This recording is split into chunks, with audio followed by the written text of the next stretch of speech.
Dr. Manorahan Shunmugam cannot make it this afternoon to talk about the problem of persistent subretinal fluid. Let us all welcome our co-chair, Dr. Kenneth Fong from Malaysia.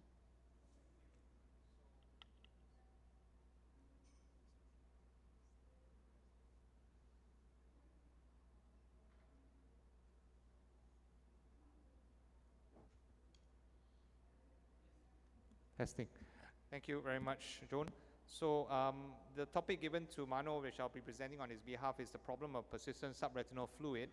And really, this is a case whereby we will just run through with a few cases to show where this young lady presented with a 2-month history of loss of vision, and she's clearly got a very peripheral retinal detachment with macula off.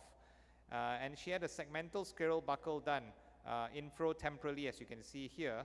But the problem, as you always know, when you're doing a scleral buckle on these young patients, they often have persistent subretinal fluid at the macula, and this was there for about 4 months.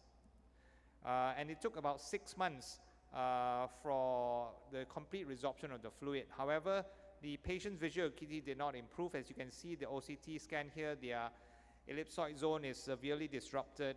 There's a lot of loss of outer retinal layers, and this is primarily due to the chronicity of the original presenting problem, where she came with a 2-month history with a macula off retinal detachment. So the visual acuity had not changed from counting figures from pre-op to post-op. So really, why do you get persistent subretinal fluid? Primarily really because in these chronic retinal detachments, the subretinal fluid is very thick and cell-rich. There are many ways to deal with it.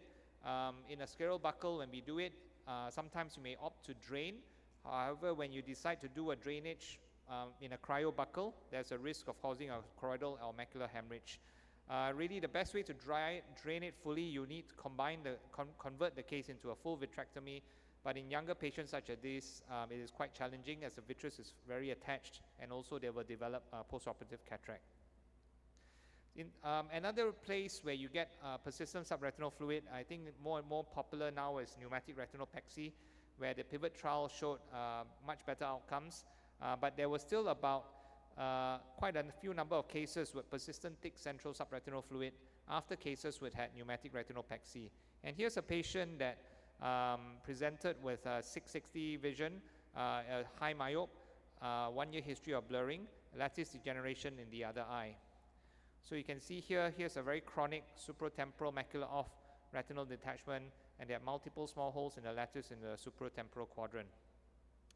So this patient really then had a combined scleral buckle with intravitreal gas injection on the table, whereby a 276 buckle with a band is placed, and no drainage was done, but 100% SF6 was injected, and the patient was instructed to face down.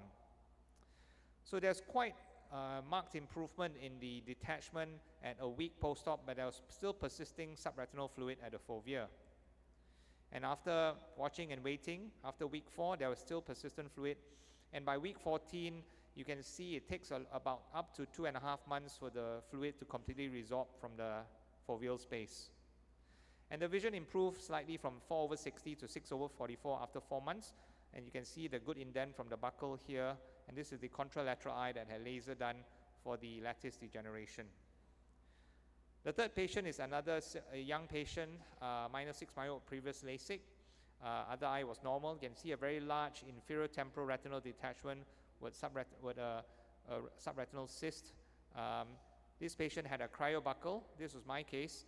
And there was a good apposition of the original hole, which was treated well with cryo, but there was persisting subretinal fluid. I did not elect to drain the patient because I was confident that as it was an inferior, this would resorb quite well. However, at 4 months, the retina redetached, primarily because there was an intraretinal cyst present, keeping the hole open.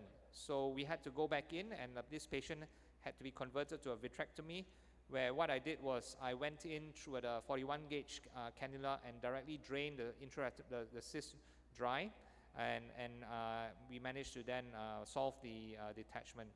So really, ideally, you should really prevent subretinal fluid, and you can see that really prevention of such retinal detachment means when you see a patient with retinal detachment in the other eye, please examine the fellow eye carefully and do retinal laser photocoagulation as necessary if you find any suspicious lesions. Because in a 10-year retrospective study, patients often have contralateral retinal detachment in up to 13% of patients, and even higher if they are pseudophakic or myopic.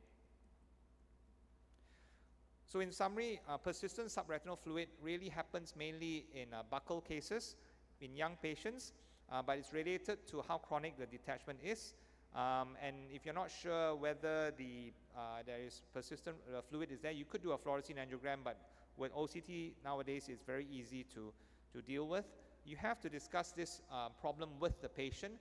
How long are they willing to deal with the persistent subretinal fluid? You can reassure them. I often tell them it'll take between 2 to 4 months for complete resorption, but they may not be happy with that, and if you must offer them the option of drainage of the subretinal fluid either through vitrectomy or repeat intravitreal gas injection. Thank you very much. Thank you,